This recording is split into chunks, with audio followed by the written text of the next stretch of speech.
Quick, without thinking, what's the coolest thing? Wrong, it's dragons. Have you ever been playing Star Fox and thought to yourself, where are all the dragons at? Well, huzzah! Here you go. Mid-air dogfights with dragons. Savage Skies is a combat flight simulator for PS2 and PC released in 2002 by iRock Interactive and BAM Entertainment. Who the fuck is right? BAM's been dormant since 04 and iRock doesn't have a Wikipedia page. So, saw this at a garage sale. There were dragons on it. Couldn't throw my money at the guy hard enough.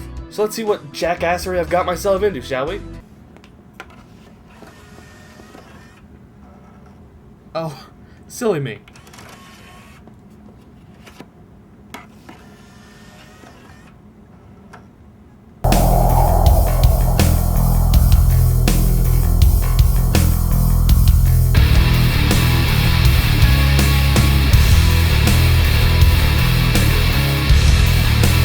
Okay, right off the bat, that is a rat. And how the hell does it fly on those torn up fabric-ass wings?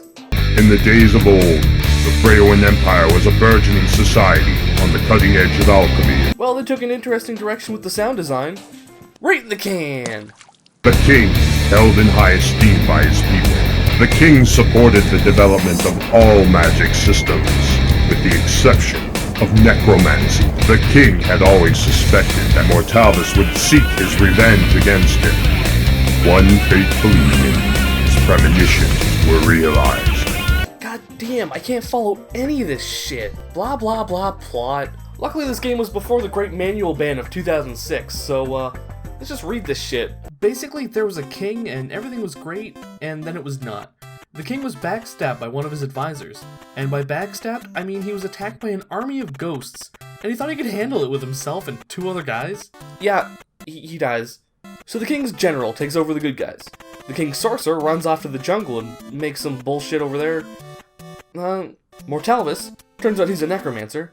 No shit, his name is Mortalvis. You don't call your kid Mortalvis without expecting him to get into trouble. Yeah, he starts resurrecting the dead, doing necromancer things, you know the deal. And you know the king? You know, the one that died?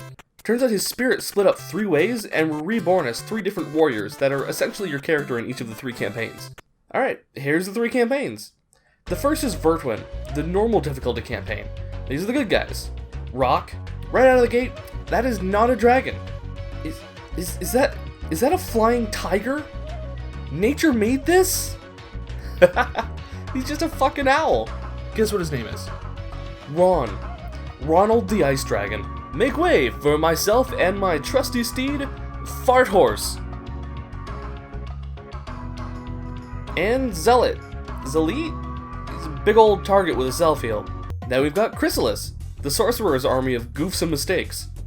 A big hive mind kind of situation, the hard campaign. With Oculus. Think Mosquito, but with an eye instead of a face, and is twice as easy to kill. Manto, or what I like to call easy mode. Sid. He spits pus. I'm not quite sure what Crumb's supposed to be. Ugly? Because they nailed it then. Eulamander is apparently the epitome of chrysalis genetic modification. I wouldn't be too proud of something that can't even use its arms. Kettle's pretty literally shit and bones. I like him. And then the Savage campaign, Pariah, following Mortalis' plans. No wonder the bad guys always lose, their difficulty's too high. And they're also stuck with things like Eyeball 2.0, Rat, Pig, and Hairy Armpit. Now every creature has 5 stats: size, speed, agility, stamina, and health. And 2 abilities.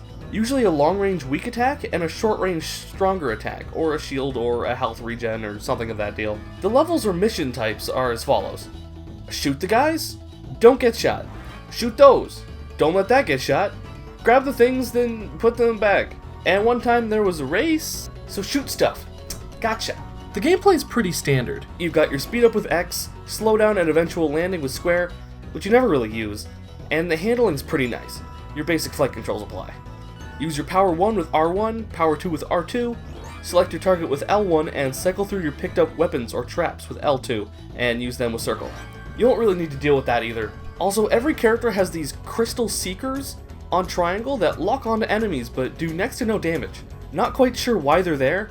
It's like they had an extra button and didn't know what to do with it. And the areas, while pretty empty, are also large, and exploration is usually rewarded with attack and defense power-ups and health packs. However, due to every creature having different attacks, the beginning of each match is really just you figuring your moves out. Enemies are represented on screen by a colored circle or arrow that indicates where they are and how damaged they are. Green being full health, and red being pretty beaten up. And due to your turning being quicker while you're hovering, I find myself going full turret mode, sitting still chasing that green arrow, spamming my crystal trackers and long-range attacks. Dominant strategy! Luckily, the varying quest objectives stops you from doing this constantly. I find that this is an interesting take on a super generic good versus evil plotline. Like, Chrysalis is just kinda neutral, attacking whoever for unknown reasons. Even in the end of the Chrysalis storyline, I'm not quite sure who even wins. Like, clearly not Vertwin, but Mortalis is still out there, isn't he? How is his conflict resolved? Oh, okay. That music makes a little bit more sense now. Apparently, early in development, the game was going to be called Ozzy's Black Skies, and be endorsed by Ozzy Osbourne. The endorsement was dropped, however, due to misconceptions about the game that made it difficult to secure a publisher. They wouldn't tell him it sucked! But overall, the game's not bad, it's definitely playable. There's even a 2-player mode that's good for a few laughs. You might get like 6 or so hours out of the 3 campaigns. Totally worth the $3 I spent on it. Remember kids, the moral of the story is, don't name your kid Mortalvis. He's not going to take care of you in your old age. It's the part after that he cares about.